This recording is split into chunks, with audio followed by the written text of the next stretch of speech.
lórí Bólúwatifẹ́ Omoniyi tí wọ́n pa nípa àyà wọ́n tún gbé kalẹ̀ nígbé ẹ̀sìn ẹjọ́ ẹ bá wa ẹ̀kọ́ lọ́hún ó gbìjà wa jà. a ní ìdájọ́ òdodo lórí ọ̀rọ̀ òkú ọmọ náà tọ́ra àmọ́ pé àwọn kan ló dẹ́mi ẹ̀ légbodò. nígbà tí wọ́n rí òkú ọmọ wọn tó ṣe graduation lánàá tó ṣe induction yunifásitì kan nílẹ̀ Ìbàdàn òun ló ti parí. ìgbà tó parí ní yunifásitì yẹn owó induction 3.8 million naira. 3.8 million naira tó máa san láti ṣe induction. ìyá yìí lọ gbà ní gbọ́múlé láǹtà ni kẹ́ ẹ lè mọ level tí ìyá rẹ̀ wà. ẹni tí ń bá wa sọ̀rọ̀ yìí àbúrò ìyá rẹ̀ ni. ìyá kan náà bàbá kan náà ló bí ìyá tó bí Bólúwatifẹ́ tí wọ́n pa yìí àti ẹni tó dúró yìí. òun fẹ́ ṣe ìgbéyàwó ó wá láti Èkó àtìyàwó rẹ̀ wá sọ́dọ̀ ẹ̀gbọ́n rẹ̀ for preparation. ìlódé ni wọ́n sọ pé ọ̀túnla làbúrò rẹ̀ fẹ́ ṣe induction ẹ̀ wá jájọ lọ. òun bá ṣe design oríṣiríṣi tó máa lò pamphlet nǹkan kan. ìgbà tó débẹ̀ òun ní í ṣe cameraman tí ń ya àbúrò rẹ̀ tínú ẹ̀ ń dùn. kódà níbi graduation yẹn níbi induction yẹn ọkùnrin kan bẹ́ẹ̀ tó jẹ́ pastor. ọkùnrin yẹn bí wọ́n jọ wà nílé ìwé náà ni ara àwọn tí ìyá yìí lè trust ọmọ rẹ̀ fún ni torí pé èèyàn dáadáa ni. ẹ tún wá gbọ́ o single mother làbá pé ìyá tọ́tọ́ Tolúlọpẹ́ ìyá rẹ̀ nítorí pé àdágbé àdásọ̀ ni tó fi tọ́ ọmọ ìdébi tó dé yìí. òun náà ti di nọ́ọ̀sì nìyẹn torí wọ́n ti ṣe induction toró kàwé jáde. 99 làwọn tó wà nínú class ní mate Bólúwatifẹ́ ṣùgbọ́n 98 làwọn tí wọ́n padà ṣe induction fún. Bólúwatifẹ́ padà wà láàrin wọn. Grace Omoniyi wọ́n parí wọ́n fẹ́ mọ́ ọ lọlé àtìyá àtàbúrò ìyá ni ó yá Bólúwatifẹ́ já lọlé mọ́mí ẹ má jẹ́ ń tẹ̀lé yín ẹ jẹ́ kí n celebrate ẹ̀ pẹ̀lú àwọn ọ̀rẹ́ mi náà wà round tó bá dọ̀la mò ń bọ̀. ìyá yọ̀ǹda rẹ̀ pé kó celebrate pẹ̀lú àwọn ọ̀rẹ́. ìyá ti wà ńlé nígbà ọ̀dọ́ wà sálẹ̀ ọ̀rẹ́kùnrin rẹ̀ kan pè é ọmọkùnrin kan pè é ó ní kó pàdé òun lọ́wọ́ ọ̀sàlẹ̀ òun ti páàkì síbẹ̀ ó di gbádàgbọ́n rẹ̀ yóò lọ pàdé ẹ̀ ṣe rí ọ̀rẹ́ Bólúwatifẹ́ tí wọ́n jọ ń gbénu yàrá ìtàn ìgbésí ayé wọn jọra wọn bí ìyá Bólúwatifẹ́ ti ń forí ṣe fọrùn ṣe tọ́ ọmọ rẹ̀ tí àdágbé àdásọ̀ bẹ́ẹ̀ náà nìyá yẹn náà ń ṣe tiẹ̀ ládàgbé àdásọ̀ ó wá jẹ́ kọ́rọ̀ wọn jọwọ̀ wọn wá jọ ń gbé. ṣùgbọ́n ìkejì yẹn insist pé ó sáfẹ́ ọmọkùnrin tó fẹ́ lọ bá Bólúwatifẹ́ ò sọ fún un. ó jáde o ó sì lọ bọ́ ọmọkùnrin náà. nǹkan tá a rí lẹ́yìn ìgbà náà ni pé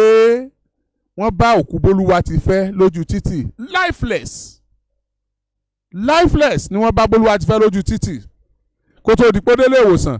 káwọn fámìlì rẹ̀ àtìyá àtàbúrò kan tó lọ sí tọlọ́pàá. ibi tá a bá dénú tọlọ́pàá ni ẹ wà lọ́mọkùnrin kan àwọn méjì wọlé pẹ̀lú ọlọ́pàá àwọn wo làwọn méjì tó wọlé yìí. ẹni àkọ́kọ́ ó jẹ́ ọ̀rẹ́kùnrin tó pe Bólúwatifẹ́ lálẹ́ ọjọ́ tó jáde tí ò fi wọlé mọ́.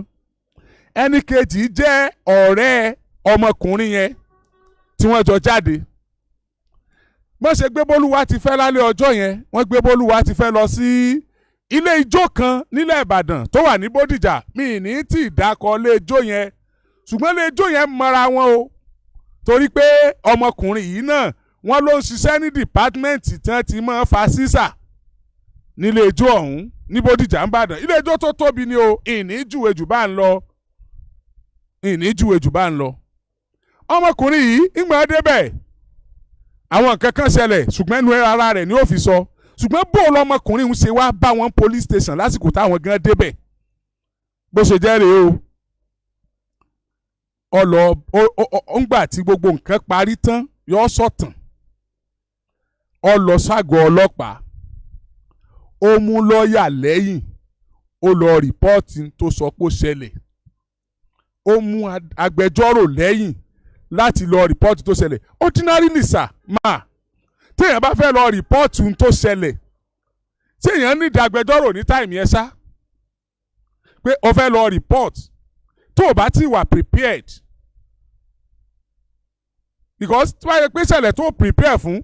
nǹkan kankan ṣẹlẹ̀ wà àtẹ̀yàn kan lọ wọ́n pààyàn kan náà àwọn tẹ́jọ́ ń lọ ọ wàá ṣẹ̀ṣẹ̀ wá agbẹjọ́rò lọ kó o tó lọ report fọlọ́pàá. ẹ̀yin èèyàn mi sẹ́ ń bá mi fìlà ká ìbálò torí mi ọ̀gbọ́n tààrà o mo dẹ̀ tún ti dé pẹ̀lú analysis mi torí pé bá a bá ń follow case báyìí a máa mú àwọn nǹkan tó bá làákàyè mu tàbí tó tako làákàyè nínú ìwà a máa mú wá sétí gbọ̀yìn tẹ́ ẹ̀ mọ́ bá mi gbé yẹ̀ wò. èèyàn kan tí ò prepare tẹ́lẹ̀ pé tá a bá ti ṣe nǹkan báyìí tá a ṣe nǹkan báyìí tó kù tá a ṣe ní òun àti ọ̀rẹ́bìnrin rẹ̀ ṣe é máa jọ kọjá lọ tíṣẹ̀lẹ̀ kan ṣẹlẹ̀ fọ́rẹ́bìnrin rẹ̀ sọ pé ọ̀dọ̀ agbẹjọ́rò ni ó gbà lọ pé ẹja lọ report nítorí ọlọ́pàá a lè sọ ná bóyá ó smart ó tètè ronú dáadáa pa agbẹjọ́rò lọ́kàn tiẹ̀ wọ́n sá wọlé ó ti lọ police station kan tí kì í ṣe bẹ̀ yẹn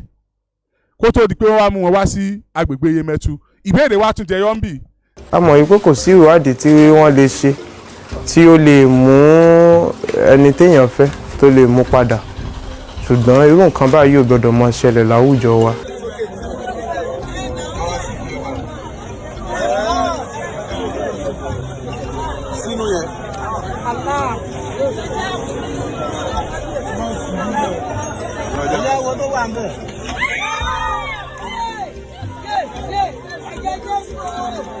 orúkọ mi ni Tìjàní Olúṣẹ́gun.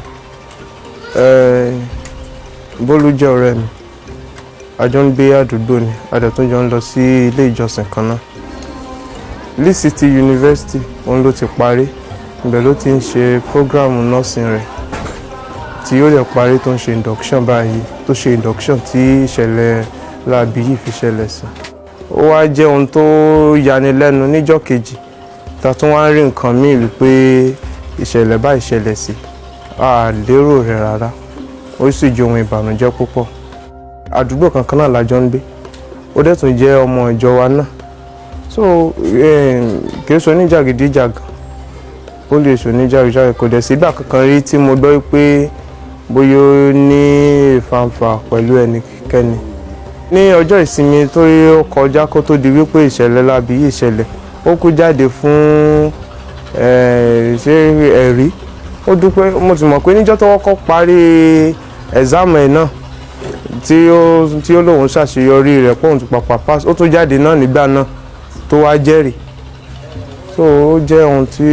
ó bà inú jẹ́ púpọ̀ nǹkan ìbànújẹ́ púpọ̀ ni fún àwa tá a jẹ́ ọ̀rẹ́ rẹ̀ kò ní dá kí àwọn tó ṣe irú láabi yìí kí wọ́n lọ láìsí wípé àwọn náà bá pẹ ọwọ́ pálábá wọn bá ṣẹ́gi kò ní dá kó lọ bẹ́ẹ̀ so màá rọ ìjọba àti gbogbo àwọn tí ó bá ní agbára láti ṣe ìwádìí lórí ìṣẹ̀lẹ̀ yìí a mọ̀ pé kò sí ìwádìí tí wọ́n lè ṣe tí ó lè mú ẹni téèyàn fẹ́ tó lè mú padà ṣùgbọ́n irú nǹkan báyìí ò gbọ́dọ̀ máa ṣẹlẹ̀ láwùjọ wa kò yẹ so láti lè bá dẹ́kun irú nǹkan báyìí ní pé kó máa ṣẹlẹ̀ àwọn tó ṣe irú nǹkan báyìí ó yẹ kí wọ́n ṣèwádìí wọn kán dẹ̀ wá wọn kan ẹ̀bẹ̀ tí màá kàn bẹ̀ ìjọba nìyẹn. orúkọ mi ni Mutiat Yahya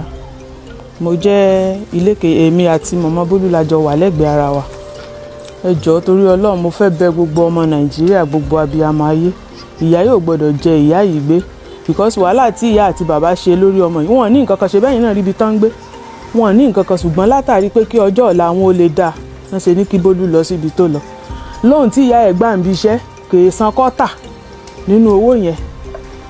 bí ìyá yóò dẹ̀ ṣe ní èmi tí mo wà lẹ́gbẹ̀ẹ́ rẹ̀ opó ni mí mọ̀mọ́ yẹn látàrí pé kò ní àtúmọ̀ wá ṣe fún mi nínú ilé ìyá yìí so ó gùdù sí wa ládùúgbò débi wípé ọ̀nà tí wọ́n gbà yọ sí yìí kò dáa àwa ń bẹ gbogbo ọmọ Nàìjíríà nítorí Ọlọ́run kan jọ gbogbo wa ò ní sọmọ nù gbogbo abiyamọ ayé ẹ jọ̀ọ́ nítorí Ọlọ́run ẹ ràn wá lọ́wọ́ lórí ìyá Bólú lórí Bólú wa ti fi Omoniyi tí wọ́n pa nípa àyà wọ́n tún gbé kalẹ̀ nígbé ẹ̀sìn